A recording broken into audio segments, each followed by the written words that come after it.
আসসালামু আলাইকুম everyone, welcome back to my channel. আপনারা কেমন আছেন? আপনাদের দোয়া ভালোবাসা অনেক ভালো আছি। আপনাদের প্রতি রইল অত্যন্ত ভালোবাসা ও অভিনন্দন। চেয়ে দেখো চাঁদের দিকে, কত কষ্ট তার বুকে, কখনো মেঘে ঢেকে যায়, কখনো আধারে হারায়, তবু সব কিছু ভুলে হাসে, কারণ সে আকাশকে ভীষণ ভালোবাসে। আমার এক আকাশ পরিমাণ মন খারাপ, কিন্তু কি করার, বোঝার মতন মানুষ নেই। পর মানুষগুলোই ভালো, অন্তত তারা আপন মানুষদের মতো বেইমানি করে না। তারা আমার মানসিক শান্তি, কিন্তু মানুষগুলোই বুঝলো না। সত্যি একটা কথা কি জানো, মানুষকে আজ বেশি ভালোবাসাটা অপরাধ। আপন মানুষগুলো আমাকে একটা সত্যি কথা বলবো, আমাকে ঠকিয়ে ভালো আছো তো, কার জন্য এত মায়া? এই শহরে আপন বলতে তুমি তোমার ছাড়া আর কেউ না।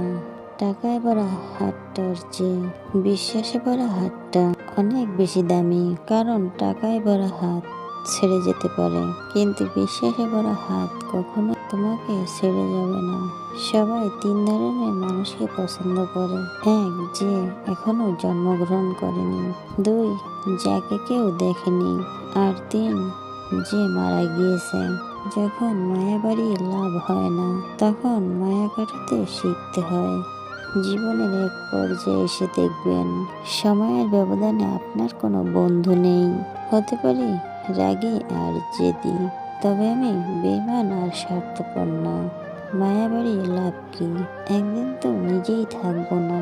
বেএমন সারাক্ষণ তাকেই চাই। মাঝে মাঝে এমন কিছু মুহূর্ত আসে, বুক ফেটে কান্না আসে, তবুও কাউকে কিছু বলা যায় না। যে চোখের জলের দাম বোঝে না, তার জন্য চোখের জল না ফেলাই ভালো। আমি এখনো কারো প্রিয় হতে পারিনি। পরিচয় রাখবেন সবার সঙ্গে, কিন্তু সম্পর্ক না, কারণ মিথ্যার দুনিয়ায় সবাই তোমাকে ভালোবাসে না। সারা পৃথিবীটাই ধোঁকা। আপনার বন্ধু আপনাকে ভালোবাসে, এটাই একটা ধোঁকা। প্রতিবেশী আপনাকে ভালোবাসেন, খোঁজ নিয়ে দেখেন, স্বার্থ ছাড়া কেউ কাউকে ভালোবাসে না।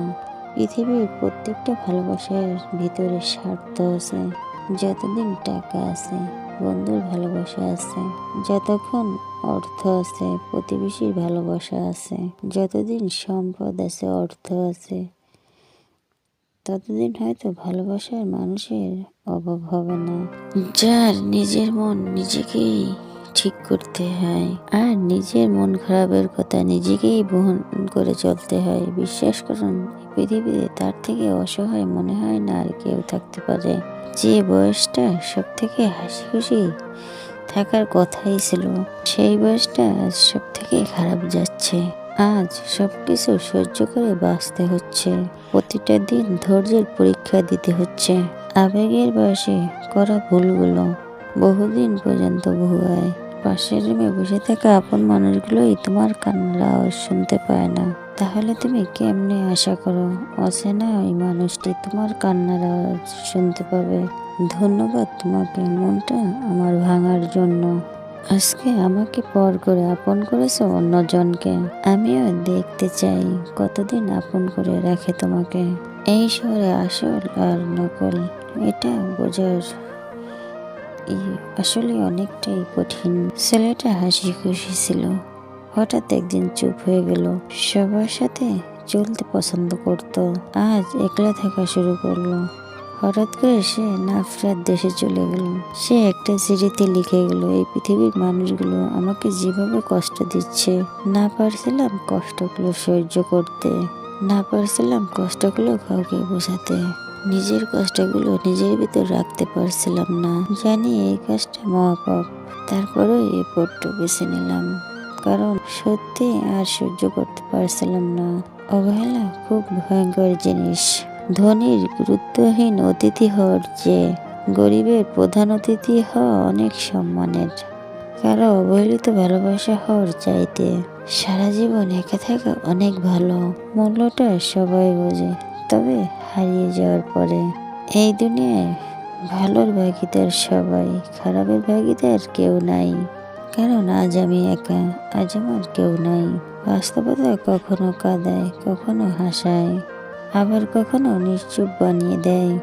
বদলে যায়নি একটু, শুধু জেনে গেছি দুনিয়াটা কেমন।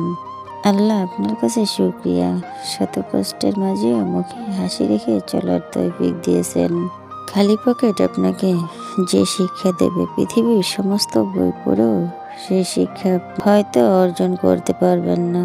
যে ধোঁকা দেয় সে চালাক হইতে পারে, কিন্তু যে ধোঁকা খায় সে কিন্তু বোকা নয়, সে কিন্তু বিশ্বাসী। আমি ঘরের ছোট মেয়ে, অভিনয় করে হলেও হাসতে ভালোবাসি। সব সময় এই কথাটা মনে রেখো, মানুষ থেকে পালিয়ে বাঁচা যায়, কিন্তু স্মৃতি থেকে পালানো যায় না। সেটা মানুষ হোক কি প্রিয় জিনিস, যেটা আমি খুব করে চেয়েছি। কারোর মায়ে পড়ে জীবনটা করিও না ছাই, এই দুনিয়াতে টাকার চেয়ে আপনার কেউ নাই। আজ থেকে প্রতিজ্ঞা করো, কষ্ট করতে করতে হাঁপিয়ে গেলেও জীবনের প্রত্যেকটা স্বপ্ন পূরণ করেই ছাড়বো। পরিবারের দায়িত্বটা মাথায় নিলে বোঝা যায় বাবার কষ্ট কত। ভালোবাসা কি চমৎকার, তাই না? যাদের জন্য আমরা কান্না করি তারা কখনোই আমাদের আপন হয় না। স্বামীর অবৈধ প্রেম দেখলে স্ত্রী যেমন জ্বলে ওঠে, ঠিক তেমনি স্বামীর অবৈধ আয় দেখলে যদি স্ত্রী জ্বলে উঠত, তাহলে এ পৃথিবীতে চোর, বাটপার, সুদখোর, ঘুষখোর, দুর্নীতিবাজ থাকতো না।